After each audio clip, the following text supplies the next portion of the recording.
Bonjour à tous, on est parti pour une nouvelle vidéo dont la présentation complète et l'essai complet d'une Tesla Model 3. Donc là tout de suite maintenant je vais pas vous présenter l'extérieur du véhicule et les options et les coffres et ci et ça. Je vais d'abord vous présenter et vous expliquer le but de ma vidéo. Là on recharge donc le véhicule pour justement faire un long trajet. Je vais faire un long trajet entre Pontarlier et La Plaine. Comme ça on pourra tester l'autonomie, on pourra tester consommation, les économies qu'on fait en termes de carburant sur d'autres véhicules et d'autres, le confort de conduite. Donc là je le recharge à 100%, peut-être pas parce que conditionner la batterie, donc ça je vous expliquerai au fur et à mesure du parcours. Donc là on a 352 km d'autonomie. On va remettre à zéro pas mal de choses. Comme ça on aura des moyennes, on aura pas mal de trucs. Je vais mettre le trajet. Peut-être que je vais pas suivre exactement l'itinéraire qu'il va m'indiquer, hein, parce que je connais très bien la route, donc c'est possible qu'on en prenne d'autres, mais pour l'instant si c'est ça. Donc voilà, on est censé arriver à La Plaine à un peu moins de 23 heures, en partant tout de suite, et puis on chargera en bas avant d'arriver à La Plaine. Pour commencer cette vidéo, je vais vous dire exactement le parcours que je vais faire. Donc je vais aller à La Plaine, je vais revenir de La Plaine. On va faire ensemble les consommations, je vais vous reprendre de temps en temps. Et puis arrivé à La Plaine, on fera une présentation complète du véhicule là-bas. Coffre avant, du coffre arrière, des options de conduite, du temps de recharge sur les bornes et tout ça. Prenez pas en compte celui-ci, hein, parce que je me suis chargé sans préconditionner la batterie, sans rien du tout. On est arrivé à l'arrache. Donc c'est normal que ça charge qu'à 43 kW. Donc je vous reprends plus tard dans la vidéo, un peu sur la route, un peu à la recharge, au moment où on va s'arrêter pour recharger. Et puis voilà, on parlera du véhicule au fur et à mesure de cette vidéo. Voilà, comme promis, pour le départ, je vous reprends 5 minutes. Donc là, on est parti pour aller à La Plaine. Et du coup, on n'a pas rechargé à 100%. J'ai rechargé, je crois, à 85% à peu près. Ou 90, je sais plus. Bref, on a 380 km d'autonomie. Donc on est parti pour La Plaine. On va tester les moyennes. On va tester certaines options ensemble. Là, je vais débuter. Hein, ça va être des petits villages. Ça va pas être de la bonne route. Donc on se retrouve après pour la consommation. Là, en termes de prix, on a rechargé, on va dire 50%. Hein, je devais être à 30% de batterie. On a chargé au moins 60% de batterie. Donc ça nous a coûté un peu moins de 5 euros. Ça nous a coûté 4,90 € je crois. Donc un peu moins de 5 euros. Déjà, on va faire un calcul. Donc là, on est déjà. De toute façon, j'ai tout sur le téléphone, donc je récapitulerai tout après à la fin. On en est avec déjà 5 euros. Et puis on verra au fur et à mesure. Là, il me dit qu'on ne recherche pas avant quasiment l'arrivée. Donc on verra si ça tient. Si ça tient pas. On n'est pas encore parti qu'on est déjà dans les bouchons, donc on verra si l'électrique est performante dans les bouchons ou pas. Voir si on perd beaucoup de batterie ou pas. Et puis je vous retiendrai au courant. Et puis après on verra aussi pour tout ce qui est présentation du véhicule complet, dedans, dehors, les options, ce qui est pratique ou pas pratique. Parti pour faire un point après 107 km. Donc là on s'approche de Genève. Je suis en autopilote. Hein. Alors, on va faire un point. On était reparti, je ne sais pas si vous vous rappelez, on était parti avec 180 km d'autonomie. Donc actuellement, on peut encore en faire 304. Et on a déjà parcouru 108 km. Alors bon, faites un peu les calculs. Ça voudrait dire qu'on aurait pu faire plus de 410 km alors qu'on a rechargé pour 380 km. Donc on va dire que ça consomme pas. Et par rapport au kilomètre annoncé, au niveau des consommations, on est bien. Et on approche Genève. Je récapitule de base, avec une recharge à 100%, elle m'annonce 430, 440 km d'autonomie. Donc je pense qu'on peut au moins 450 km en roulant normalement. Hein. Je me dis normalement, je suis à... Là c'est différent parce que devant il y a un scooter, il y a un petit peu de monde, donc je roule tranquille parce que je fais la vidéo. Mais de base j'étais à 120 km/h, on est en consommation de 11 kW au 100, ce qui est faible. Donc ça va, on utilise la clim normalement, on est à 22 degrés parce que dehors il fait 29 quand même. On roule normalement et au niveau des consommations, tout se passe bien. L'autopilote ça se passe comme ça, donc on peut être sans les mains entre guillemets, mais dans tous les cas il va me réclamer la présence. Voilà, il me demande toujours de mettre la main sur le volant, mais sinon il fait tout seul. Elle adapte la vitesse avec la personne qui est devant. Donc voilà pour le petit point. Donc on est à 111 km. Apparemment, je sais pas si vous vous rappelez, mais à la base on devait arriver avec 16% de batterie. Du coup on va arriver à 29. Donc je sais pas si on va réellement recharger avant ou après pour repartir demain. Donc voilà pour le petit point. On se reprendra peut-être plus tard pour voir si la consommation a augmenté ou pas, ou si elle a diminué et qu'on a toujours autant d'autonomie. Donc à voir, de base il nous reste 183 km pour arriver à destination et 2h10, mais je vais m'arrêter je pense manger parce que bon là on a que la copine d'habitude, la petite Red Bull. Donc voilà, allez, à tout à l'heure. On va refaire un point route. On est sorti de la Suisse, on s'approche de Annecy. On est à 128 km. On a changé un peu de direction parce qu'il voulait me faire prendre l'autoroute. Et je connais pas trop mal la route et je sais que l'autoroute elle est chère pour faire 30 bornes pour rien. Donc je suis sorti avant, je vais traverser Annecy mais par au-dessus et au centre-ville. Actuellement il nous reste 266 km d'autonomie, on a fait 141 km. Et il me dit toujours, comme tout à l'heure, qu'on arrivera avec 29% de batterie à la plane. Donc pour le moment, tout se passe bien, il n'y a pas de difficulté. Elle anticipe bien les mouvements. Là, l'autopilote marche super bien. Pour le moment, niveau électrique, on n'a rien à dire, hein. C'est silence. On n'est pas fatigué. Voilà, nous sommes arrivés à Annecy. Je suis désolé pour la coupure de tout à l'heure. Je pense qu'il y aura un bug sur la caméra. Donc on en est arrivé à Annecy. Pour l'instant, on est à 259 km qui nous restent en autonomie. Et nous avons parcouru 266 km. Pour l'instant, l'autonomie est plus que réelle, hein. On peut pas dire le contraire. Il n'y a aucune erreur pour le moment. Le GPS m'a pas indiqué de mauvaises routes ou autres. Donc pour le moment, j'ai rien à dire. En tout cas, il n'y a aucune imperfection, aucune défaillance sur le trajet. Si ça continue, je vais limite pas recharger avant demain pour le retour. Donc pour la présentation globale du véhicule, je pense qu'on le fera sur un superchargeur. Comme ça, je pourrai vous montrer comment recharger et autres.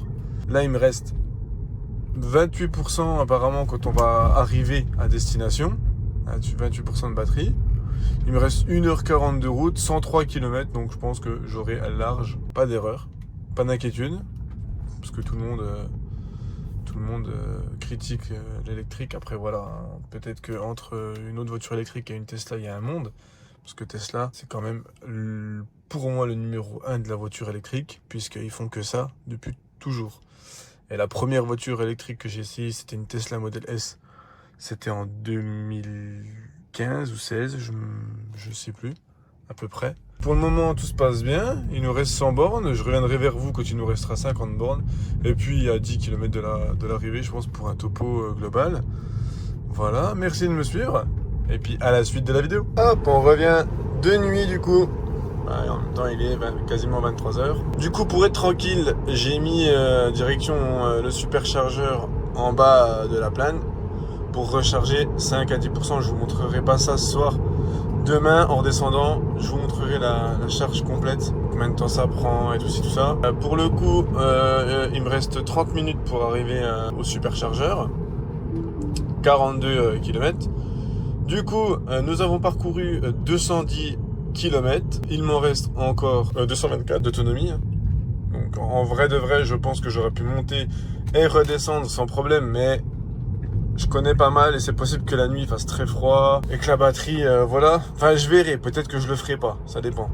Là, la batterie, elle est en préconditionnement de la batterie pour recharger plus rapidement. Sur les superchargeurs, en fait, les Tesla, elles ont des réchauffeurs de batterie. Comme ça, par exemple, si on met Pontarlier, Nice, il va falloir recharger, je sais pas, 2 fois par exemple. Et ben, une demi-heure avant d'arriver au superchargeur, elle va se préconditionner. Comme ça, quand on va arriver sur place, au lieu de mettre 30 minutes pour faire une recharge complète, elle mettra peut-être que 18 ou 22 minutes préchauffe avant d'arriver en fait. Voilà, pour ça, ça se met en préconditionnement. Donc voilà, donc maintenant, j'ai pas rechargé à fond, hein. Je sais pas si vous vous rappelez, en début de vidéo, j'étais à 380 km d'autonomie. On a déjà fait 210 km et il m'en reste 223 de possibles à faire avec le véhicule. Donc potentiellement, avec la voiture, On peut effectuer au bas mot, si on fait les bons calculs, 500 km, hein, du coup. Parce que là, on pourrait faire 430 bornes, alors que je n'ai pas rechargé à 100%. C'est pour ça qu'on verra sur le retour de demain, en rechargeant à 100%, combien on peut faire réellement de kilomètres. La conduite autonome, c'est super agréable. Demain, on verra les options ensemble. Et puis, si jamais vous avez des questions à la fin des vidéos, je pourrai y répondre. Peut-être que je ferai une autre vidéo dessus si vraiment ça intéresse. Ou sur une autre. Ce que je n'ai pas faite, mais je vous montrerai demain. Celle-ci, c'est la Tesla Model 3 Dual Motors. C'est pas la longue autonomie, hein, c'est la Dual Motors. Donc elle fait un peu moins de 500 chevaux. Ça fait 492 chevaux, je crois. Donc ça marche excessivement fort. Je vous ai pas fait d'accélération. On verra ça demain. En autres termes, ça équivaut une M3 G80 complète. Je suis devant. Pas de beaucoup, mais je suis devant. Donc voilà à quoi ça équivaut. Ah, je suis devant quand même, hein. Donc je vais laisser se terminer cette vidéo. Je verrai si je recharge ou pas. Je reprendrai un petit bout. Sinon, bah, on se dira à demain pour la présentation visuelle du véhicule. Bonjour tout le monde, on se retrouve ce matin pour présenter le véhicule dans son intégralité avant de repartir où je vous montrerai comment ça fonctionne un superchargeur. Alors, suite à la route d'hier, bien sûr, elle est un peu sale. Donc voici là, donc là c'est la Model 3 Dual Motor avec les jantes en 19. Je trouve qu'avec le rouge, les jantes grises elles ressortent super bien. Derrière moi il y a la boule de remorque qui est installée, je ne l'ai jamais enlevée. Donc pour moi le rouge il est magnifique, hein, avec les finitions chromées, je trouve ça super beau. Donc on va voir toutes les options du véhicule. Alors à l'extérieur vous avez, comme toutes les Model 3, anti-brouillard, les feux avec les ampoules xénon à LED, les caméras qu'il y a sur les côtés, qu'il y a en haut, qu'il y a les 3 caméras ici, avec les détecteurs de pluie, caméra à l'arrière, ça c'est la prise de charge qu'on verra tout à l'heure. On va commencer je pense par les coffres. Donc normalement on peut les ouvrir avec l'application, je vous en parlerai en roulant tout à l'heure aussi, parce que là vu que je filme avec le téléphone, je peux pas vous montrer l'application. Donc il y a un coffre à l'avant où il y a pas mal de choses, hein, parce que moi je roule beaucoup. Donc vous avez le coffret, ça c'est le coffret où il y a le rangement de la boule normalement, un câble de recharge pour la maison, mais moi je l'utilise pas parce que j'ai une borne,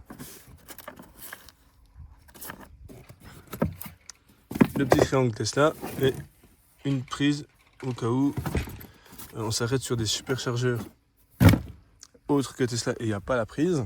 Donc le coffre il est quand même assez volumineux, hein. Franchement on peut quand même voyager juste avec le coffre à l'avant. Il y a largement. Hop. Sur le coffre arrière qui est immense, nous avons quand même, bon j'ai mes affaires de hier, mais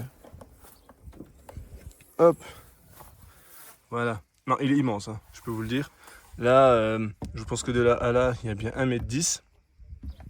Il y a des rangements un peu partout. Il y a des lumières ici et là. Et vous avez encore un autre coffre ici qui est, franchement, il y a largement de la place pour partir avec votre femme et 2 enfants. Seul truc qui manque sur celle-ci, parce que c'est une 2020, c'est le coffret électrique. C'est dommage, mais bon. La petite caméra qui se situe ici, sur les places arrière. Ça se définit comme ça. On a Alcantara du cuir. Je fais 1,80 m. Et là, je me suis reculé pour la vidéo pour vous montrer, mais il y a encore de la place. Donc j'ai de la place. Plancher plat, 2 ports USB, la clim qui vient quand on s'assoit derrière. Il y a quand même beaucoup de place, on se sent pas du tout oppressé. Vous avez un accoudoir central avec 2 porte-gobelets qui sont mieux qu'à l'avant. Je vous dirai pourquoi après.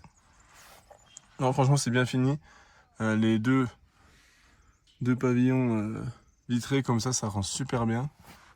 Vous avez des petits accroches cintres à droite et à gauche. Et à l'avant du véhicule, c'est là où il y a le plus à dire. Et on va fermer et mettre la clim. Voilà. Alors, dans le véhicule, 4 vitres électriques, heureusement quand même. Ouverture, ça c'est pour l'ouvrir, électrique. Mais vous pouvez aussi l'ouvrir manuellement ici, si un jour il y a un souci avec l'électrique. Vous avez beaucoup de rangements. Là, il y a comme de rangements là, vous pouvez mettre une bouteille d'eau d'1 litre. Réglage tout électrique et à mémoire. L'air sort entièrement d'ici, hein, tout le long. Vous avez la barre de son tout le long avec des haut-parleurs partout. Il y a un son formidable. Ça, c'est pour poser le téléphone. Hein, on est d'accord. Au milieu, vous avez un grand rangement où j'ai plein de trucs. Un autre rangement au fond, c'est super profond. Hein. Ça va très très loin. Avec un allume-cigare ici. Les rangements, alors les portes gobelets, comme je vous disais, le seul truc qui est... Peut-être que j'ai une canette dans le coin, peut-être. Comme ça, je pourrais vous montrer. Voilà, une canette de Red Bull classique. Voilà. Voilà, c'est ça qui est dommage. C'est un peu... voilà, quoi, c'est... Faut pas faire des grandes accélérations. Parce que la canette, elle peut vagdinguer, quoi. Après... un énorme rangement ici, mais là il y a vraiment du rangement avec 2 ports USB, une trappe qui se referme, là ça se referme, ça fait plancher plat, et vous pouvez aussi tout cacher avec ceci. Après vous avez aussi dans les paramètres que je vous montrerai pas parce que moi il y a un code, donc je vous montre pas le code, mais hop, la boîte à gants est électrique juste à côté, il n'y a pas de bouton ou autre, c'est depuis la tablette. Vous mettez boîte à gants, vous faites le code, ou alors vous n'êtes pas obligé de mettre un code. Et la tablette s'ouvre. Voilà. Là, c'est pour démarrer, alors reculer, neutre, démarrer. Régulateur ou conduite adaptative, c'est tout se passe ici.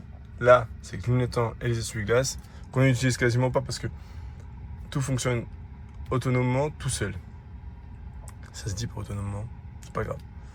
Là vous avez pour le son, là vous avez pour pas mal d'autres choses. Vous pouvez régler la distance avec la voiture de devant et autres. Le klaxon. En ce qui concerne l'écran, il y a énormément de choses à dire. On peut avoir, par exemple là, c'est la musique. Donc quand je vais mettre la musique, ce sera affiché ici. Là vous avez la consommation de toute la journée. Vous voyez, hier on a consommé en moyenne... surtout parce que là il faut pas compter, hein, c'est quand j'ai rechargé en montant. Bien sûr quand tu montes ça consomme beaucoup plus. On a fait 275 km. On a consommé 42 kW sur tout le trajet, ce qui est très peu finalement. Après vous avez la pression des pneus. Oui, c'est normal, c'est vachement gonflé, il y a énormément de pression dans les pneus d'une Tesla. En moyenne, c'est 2 bar 9, 3 bars. Là, vous avez le Google qui est pas mal. C'est incroyable, on peut tout savoir depuis ici. Comme par exemple, tout à l'heure, comme je vous ai dit, on va aller recharger au Leclerc, donc qui est juste en bas, qui est là. Et si vous voulez le chercher plus rapidement, vous faites ceci. Et il vous propose toutes les bornes Tesla, parce que moi j'ai enlevé, hein, il y a un mode où on peut mettre toutes les bornes électriques qu'il peut y avoir, toutes les bornes Tesla les plus proches. Et après vous pouvez avoir toutes les bornes Tesla, plus vous reculez, plus vous avez les bornes Tesla. Donc là, par exemple, moi je veux celle-ci, on va aller à celle-ci, on sait que on va recharger, il y a 8 places de disponibles, donc on va mettre démarrer. Et puis ça va calculer, et ça va faire réchauffer les batteries, en sorte que pour quand on arrive là-bas, ce soit une recharge très performante. Vous avez énormément d'options, il y a des jeux, On peut regarder la télé avec Netflix, YouTube.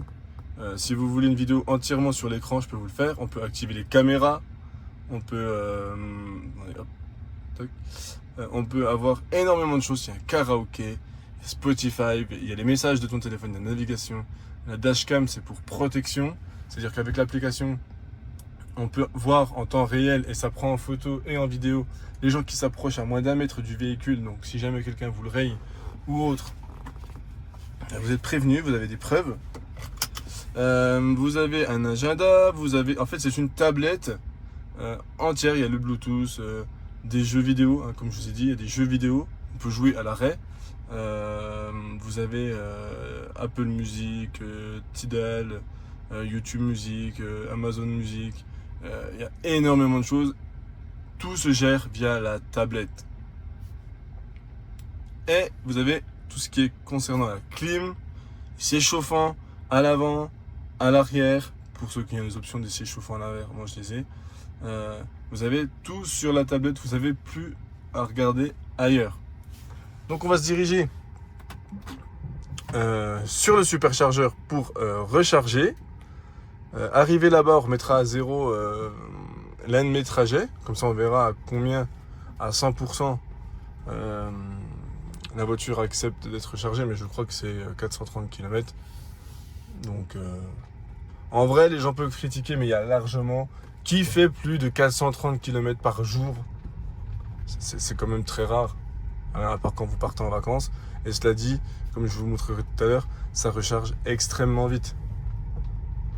Donc, que quand vous, par exemple, vous êtes sur l'autoroute, vous devez recharger ou mettre le plein. Mettre le plein, ça va vous prendre 5 minutes, certes, mais vous devriez aller aux toilettes, vous allez peut-être sortir vos enfants, vous allez peut-être acheter à boire. Donc ça va vous prendre 5 minutes plus 10 minutes pour aller chercher à boire ou chercher à manger ou voilà, vous voyez ce que je veux vous dire, on prend jamais, aller payer par exemple. Alors donc du coup, là vous branchez votre voiture, tout simplement vous la branchez, vous laissez recharger, ça va vous prendre 15 et 20 minutes suivant le temps de charge que vous voulez. Si vous voulez charger à 80%, ça va vous prendre peut-être 12-13 minutes. Si vous voulez recharger à 100%, ça va peut-être vous prendre 15-18 minutes. Mais c'est un temps relativement court quand même. Il n'y a pas le gars qui passe 1 heure à la borne à attendre. Non, c'est quand même beaucoup plus court que ça. Donc bon. C'est quand même beau, hein. Il fait très chaud, très lourd. Hein, on sent vachement le soleil. Très beau paysage. On sent vachement le soleil. Mais c'est pas la même température que à Pontarlier. À Pontarlier, il fait 31, 32 degrés. C'est la même, le ressenti c'est le même, mais là il fait 21. Il fait 21, mais le ressenti est le même. On est vraiment, c'est vraiment différent, très calme. Donc là, si vous n'avez pas tous compris, on est sur la station La Plane. C'est une très belle station.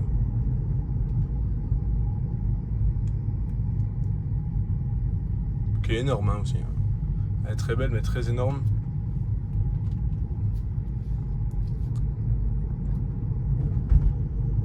Après, c'est ce que je disais, c'est le truc qui est un peu dommage, c'est que on entend quand même pas mal la route. Enfin, je sais pas comment je pourrais vous dire. En voiture, vous l'entendrez moins parce qu'il y a d'autres bruits parasites. Le moteur, vous avez voilà, d'autres bruits. Là, vu que vous avez aucun bruit, votre oreille, elle se focalise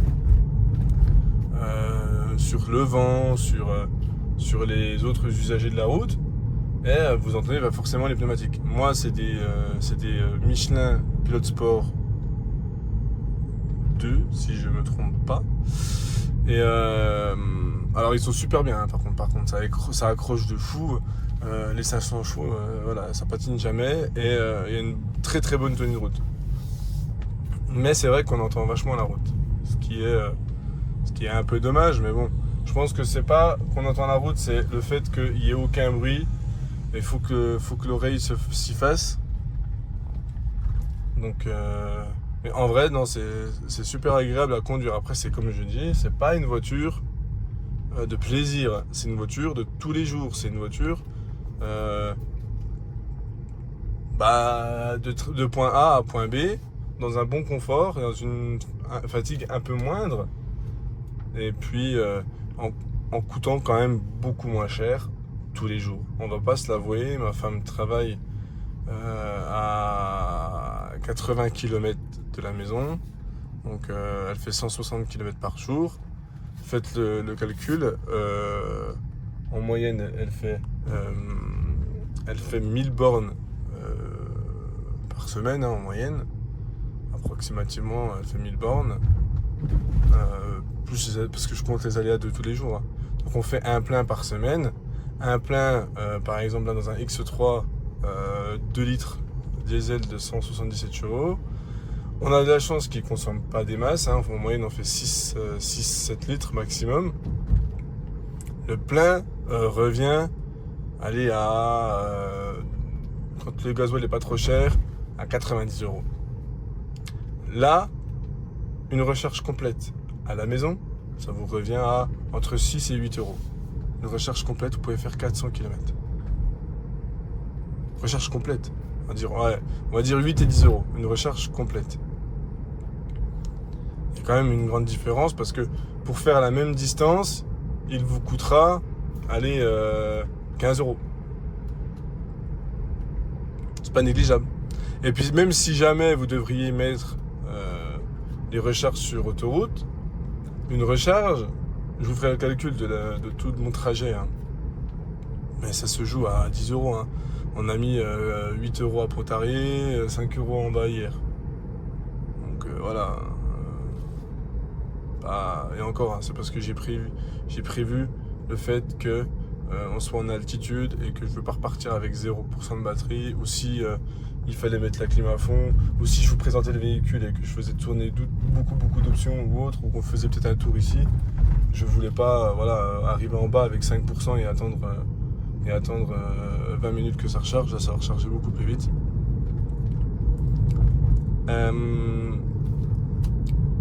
Donc en vrai, il y a une énorme économie avec une voiture qui perd pas trop d'argent, parce que là, que votre Tesla Model 3 par exemple, qui a celle-là de 2020, qu'elle est 150 000 km ou qu'elle est 250 000 km, ça se joue à 1000 €.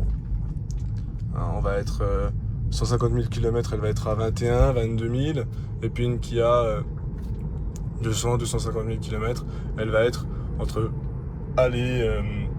18 ou 20. Voilà, 20. Donc en vrai, pour une voiture de tous les jours, pour quelqu'un qui va au travail, qui veut être dans un confort, qui fait des bouchons, parce que ça aussi on n'en parle pas, mais dans les bouchons, la voiture, elle est incroyable, elle gère tout toute seule, on fait quasiment plus rien, c'est vachement moins fatigant. Là, c'est moi qui conduis par contre. Là, j'ai envie de conduire, c'est moi qui conduis. Si j'aurais voulu mettre autopilote, j'aurais fait ça. Et là, elle conduisait toute seule. Voilà, je faisais plus rien. Donc, non, en vrai, il n'y a pas beaucoup d'inconvénients, mis à part le fait qu'il faut s'y faire. Recharger, soit chez soi avec une borne. Moi, j'ai une borne. Bon, ma borne, tous les jours, ma femme, elle rentre, elle recharge. Pour être à 80% tous les jours, parce qu'on charge en moyenne à 80%, c'est ce qui préconise Tesla pour préserver toutes les batteries. Il faut être entre 20 et 80%. Après, vous pouvez la recharger à fond sur les grands trajets, il n'y a pas de problème. Il y a des taxis qui rechargent tous les jours à fond, les voitures se portent très bien. Mais voilà, elle rentre, on va dire, elle est à 50% de batterie, même pas. Hein, elle recharge à 80, il faut 2 heures pour la charger. Et voilà quoi. Et puis même si on roule toute la journée avec, on rentre, il reste 5% de batterie, il faut 6 heures, 6 heures et demie pour la charger. Une nuit de sommeil quoi. Donc on va pas se plaindre, la voiture se recharge pendant qu'on dort. À un prix défiant toute concurrence. Parce que les gens, oui, si jamais le prix d'électricité augmente, oui d'accord, ok. Si le prix d'électricité augmente, le prix de ton diesel va augmenter. Et je ne pense pas qu'un jour, de faire tourner une télé une journée chez soi va coûter 20-30 € par jour. Alors qu'une voiture essence, demain ils peuvent vous mettre le prix très bien à 1,50 € et le lendemain être à 2 €. Voilà, l'électricité ça peut pas non plus doubler du jour au lendemain au kilowattheure, c'est pas possible. Sinon les gens ils vivraient plus chez eux non plus. Faut penser à ça. Faut se dire une chose, c'est que les gens chez eux, que tu recharges ta voiture ou que tu recharges ton téléphone, l'État fait pas la différence. Donc le prix c'est le même. Donc si maintenant pour recharger ton téléphone, ça te coûte plus 8 centimes, mais 30 centimes, tout le monde va faire des efforts sur l'électricité. Il n'y a pas que les gens qui rouleront en électrique. Donc voilà, je pense qu'on a fait un petit peu le tour. Si j'ai des trucs à dire à l'intérieur, ou pas, que j'ai pas dit, ou que vous voulez voir en détail, ou vous pouvez me le mettre en commentaire, il n'y a aucun problème, je ferai d'autres vidéos dessus. De toute façon, je suis tous les jours avec, donc s'il y a des points positifs ou négatifs qui apparaissent, je vous le dirai. Et puis on se retrouvera au superchargeur en bas pour vous montrer comment ça fonctionne. Et puis voilà, donc à tout à l'heure. De retour au superchargeur, je suis désolé, je vous ai oublié. J'ai oublié de filmer. De toute façon, ça n'a pas pu recharger aussi vite que prévu parce que en route, je me suis arrêté. Donc du coup, j'ai annulé le fait qu'elle se mette en préconditionnement de batterie. Donc ça ne recharge pas aussi vite que de base, mais bon, c'est pas grave. Du coup, je pense que je vais pas recharger à fond. Parce que vu qu'il n'y a pas eu de préconditionnement de batterie, ça va prendre 20 minutes.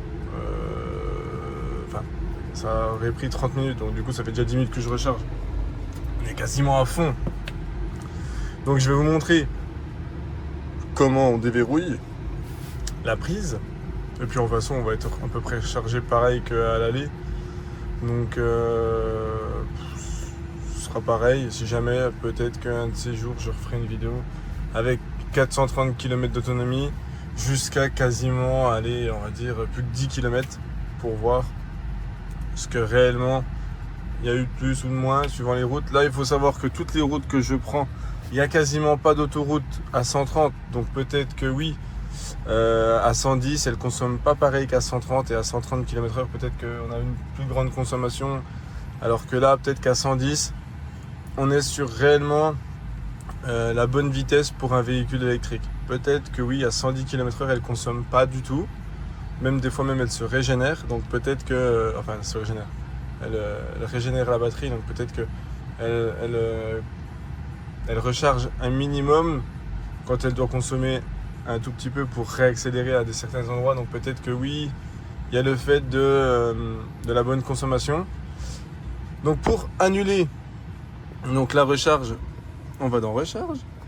Du coup, on apparaît sur le tableau de bord. Vous voyez combien ça m'a coûté? On était à 20% de batterie. Hein. Tout à l'heure, quand on est arrivé sur le superchargeur, on était à 20%. Même pas à 20% de batterie. Et là, sur un superchargeur, donc Tesla, pour aller jusqu'à 88% de batterie, ça nous a coûté 10 euros. 11 euros parce que tant que je vous montre comment on coupe, je pense que ça va coûter 11 euros et encore. Alors pour arrêter, on peut faire tout ce que je fais sur la tablette, je peux le faire avec le téléphone, tout en sachant qu'avec le téléphone, on peut également, par exemple, prêter le véhicule à quelqu'un à distance, lui démarrer, l'arrêter. On peut aussi brider la vitesse, on peut faire un contrôle parental dessus pour que les enfants puissent rester à l'intérieur et leur mettre la télé.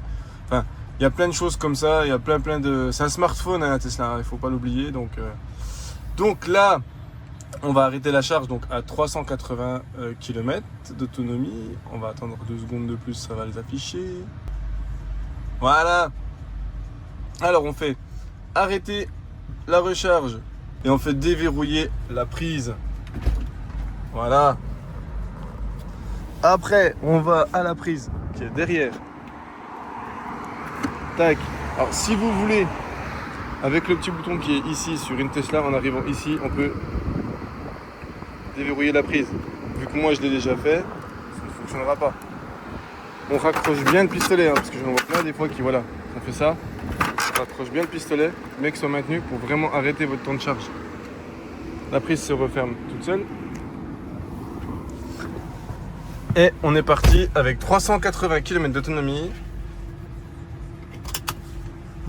Direction Pontarlier. Nous revoilà pour la fin de ce parcours.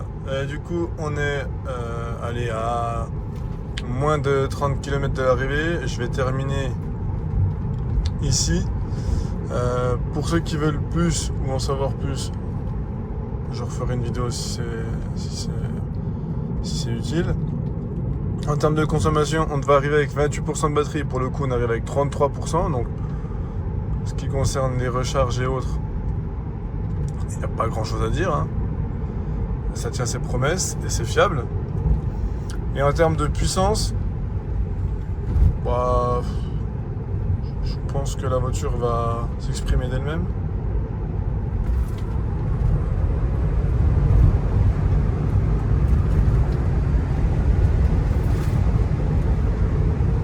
Voilà quoi. Ça marche très fort. Très très fort. En tout cas, j'espère que la vidéo sur un parcours complet en Tesla d'environ 600 km vous aura servi. En termes de budget, on n'a pas dépassé les 15 € pour faire 600 km. C'est quand même incroyable. Donc voilà, bonne journée.